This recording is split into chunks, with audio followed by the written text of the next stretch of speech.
नमस्कार मित्रांनो, स्वागत आहे आपल्या सगळ्यांचे आमच्या पूजा आस्था या चॅनलवर. गुढीपाडवा हा नवीन वर्षाचा पहिला दिवस, चैत्र शुद्ध 1 आणि या दिवशी विविध व्रतांची सुरुवात होत असते.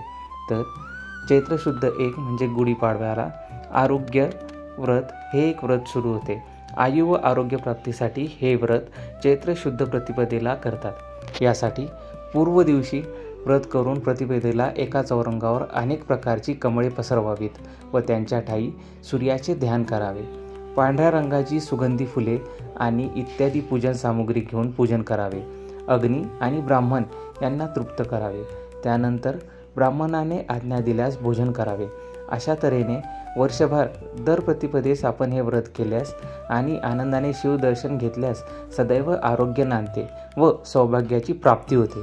तसेच या व्रताचा कालावधी 1 वर्षाचा असतो. त्यानंतर येणारे महत्त्वाचे व्रत म्हणजे ईश्वर गणगौरी व्रत. सौभाग्य प्राप्तीसाठी या व्रताचा उपयोग केला जातो. चैत्र शुद्ध प्रतिपदेपासून चैत्र वद्य तृतीयेपर्यंत रोज गौरी पूजनाची केली जाते. या व्रताचा विधी आहे हा विधी सुवासिनींसाठीच आहे. हा विधी सौभाग्य प्राप्तीसाठी महत्त्वाचा आहे.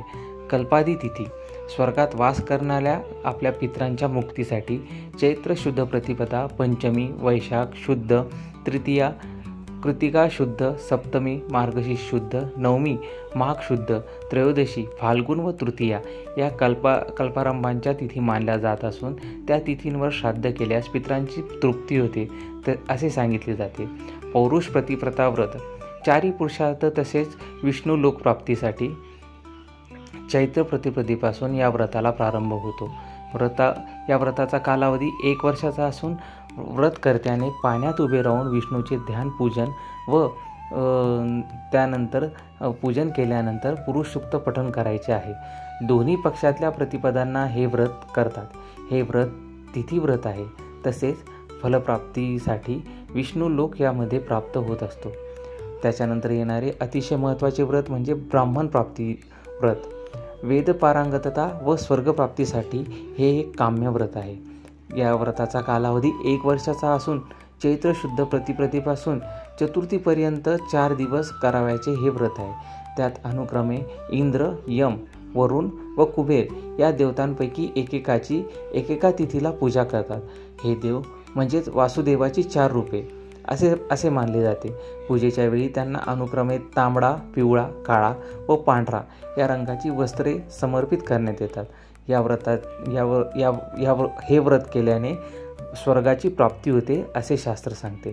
त्यानंतर येणारे शेवटचे आणि सर्वात महत्त्वाचे व्रत म्हणजे विद्याव्रत.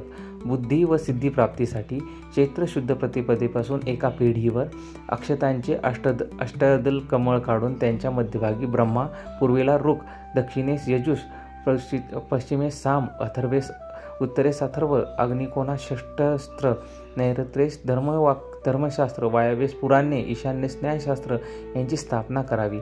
त्या सर्वांचे नाममंत्राने आव्हानादी पूजन करून व खिरीचा नैवेद्य दाखवून व्रतारंभ करावा. अशा प्रकारे दर शुद्ध प्रतिपदेस त्याप्रमाणे 12 महिने पूजन करून गोदान करावे. तसेच 12 वर्षापर्यंत यथाविधी केले असता व्रत करणारा महाविद्वान होतो व त्यास ब्रह्मलोक प्राप्त होते. नमस्कार मित्रांनो, स्वागत आहे आपल्या सगळ्यांचे आमच्या पूजा आस्था या चॅनलवर.